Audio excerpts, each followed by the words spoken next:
আসসালামু আলাইকুম। ওয়ালাইকুম আসসালাম। তুমি এখানে আজকে কিসে অংশ নিতে এসেছো? আমার chess championship international chess day উপলক্ষে আজকে আমার ফিডে একটা ওয়ার্ল্ড রেকর্ড করতে চাচ্ছে। সে অনেকগুলো গেম 24 ঘন্টার মধ্যে খেলা হচ্ছে, ওটার জন্য ওরা এখানে একটা চ্যাম্পিয়নশিপ করেছে।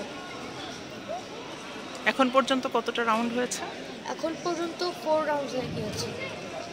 তোমার ডিটেল বলো, তুমি কি করলে? আমি প্রথম 2টা গেম হেরে গিয়েছিলাম, আর লাস্ট 2টা গেম এখন 4th রাউন্ড এবং 3rd রাউন্ডে আমি জিতে গিয়েছি। কংগ্রাচুলেশনস। আর তাহলে কতগুলো আছে? এখনও আরও 3টা রাউন্ড অথবা আরও অনেক 5টা রাউন্ড থাকতে পারে। কেন 5টা থাকতে পারে? ওরা কি ইনক্রিজ করবে? আমি জানি না 7 রাউন্ডস কি 9 রাউন্ডস। আচ্ছা, হতে পারে 9ও হতে পারে, তাই না? এই জন্য আচ্ছা, ঠিক আছে, শুভকামনা তোমার জন্য। তোমার নাম বলো। মোহাম্মদ বাংলা খন্দকার। বাংলা, তোমার জন্য অনেক অনেক শুভকামনা।